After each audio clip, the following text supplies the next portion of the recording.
Feu Follet est très pressé. Feu Follet est si pressé qu'il a déjà fini son potage. Feu Follet est si pressé qu'il a déjà traversé la page.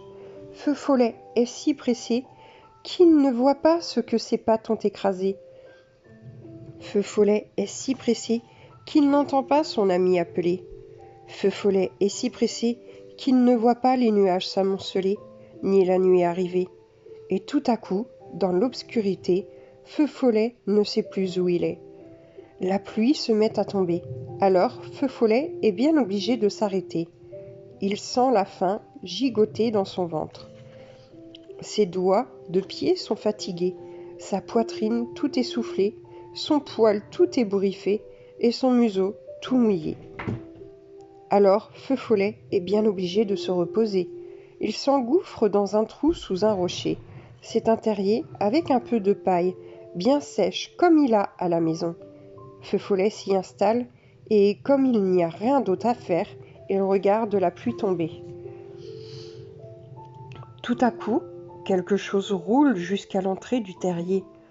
C'est doux, c'est gris, c'est tout mouillé, ça couine et ça dit « J'ai faim, j'ai froid, je veux me réchauffer !» Ça se pelotonne et ça pleure et ça pleure encore. « Mais qu'est-ce que c'est ?» se demande Feu Follet. La boule de poil grelotte tant que Feu Follet se serre contre elle pour la réchauffer. Au bout d'un moment, elle se détend et sort son museau. C'est une toute petite taupe que la pluie a chassée de sa galerie. Et comme il n'y a rien d'autre à faire, côte à côte, Boule de Poil et Feu Follet écoutent la pluie tomber. Plic, ploc, plic, ploc, plic, ploc. Au bout d'un long moment, Boule de Poil dit « Nous, les taupes, la lumière du jour nous éblouit et nous ne pouvons rien voir dehors. Je connais les racines, mais dessus, c'est comment l'herbe ?»« Eh bien, c'est... » Oui, mais voilà, Feu Follet ne sait pas, parce qu'il n'a jamais pris le temps de la regarder. L'herbe, lui, il met tout dans sa bouche d'un coup. Boule de Poil reprend. « Parfois, j'entends chanter un merle là-haut.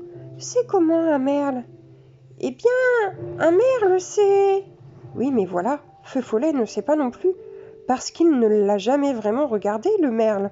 Lui, il court ventre à terre, et pas le nez en l'air. « Et l'écorce ?» questionne Boule de Poil. « Eh bien, l'écorce, c'est... » Mais Feu Follet ne sait pas non plus, parce qu'il ne s'est jamais arrêté pour la tâter, l'écorce.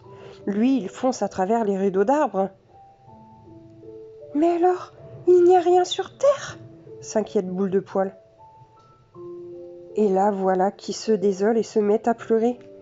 Plic, ploc, plic, ploc, font ses larmes en coulant au fond du terrier. Feu Follet se sent tout penaud. Lui qui vit sur terre, il n'a jamais pris le temps de regarder. La pluie s'arrête d'un seul coup. Un rayon de soleil allume toutes les perles d'eau accrochées au brin d'herbe. Ça brille comme à Noël. Oh ! Murmure Feu Follet. C'est beau ! Quoi ? Demande Boule de Poil. Mais Feu Follet ne répond pas. Il saute sur une souche et se dresse sur ses pattes. Et là, il voit l'herbe ondoyer partout autour de lui. Il voit les pétales blancs d'un cerisier voguer sur elle. C'est comme une mer toute verte avec des bateaux tout blancs. Alors, en trois bonds, il revient vers Boule de Poil et crie « Je sais, l'herbe, ça bouge comme des milliers de moustaches de taupe le nez au vent. » Et la toute petite taupe comprend bien ce que Feu Follet veut dire. Feu Follet repart comme une flèche. Il s'arrête au pied d'un arbre, le nez en l'air, et il voit le merle, son œil rond et vif, son bec jaune d'or. Il le voit qui sautille et gambille à son aise. Alors il court vers le terrier en riant comme un petit fou. « Le merle !» dit-il à Boule de Poil. « Il est noir comme de la terre et son bec jaune comme le maïs. Et tu trouves sous la terre. » Et la toute petite taupe voit très bien ce qu'il veut dire.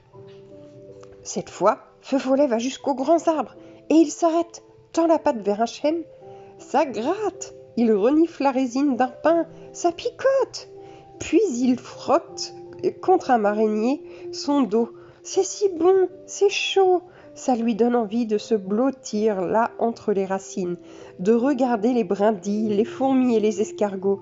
Alors Feu Follet revient en trottinant vers Boule de Poil. L'écorce, c'est comme le ventre d'une maman, ça donne envie de se frotter tout contre et de ne plus bouger. Et là, la toute petite taupe se sent très bien et voit parfaitement ce que Feu Follet veut dire. Boule de Poil remercie et embrasse son nouvel ami sur le bout du nez. Puis elle ajoute avant de rentrer chez elle: au prochain orage, tâche donc de te perdre à nouveau par ici, et moi je te dirai tout ce que je vois sous terre. Alors, Feu Follet se dit qu'il va rentrer à pied, sans se presser, parmi les milliers d'éclats de ciel à l'envers dans les flaques d'eau et l'air qui tremble à la surface de la mer toute verte.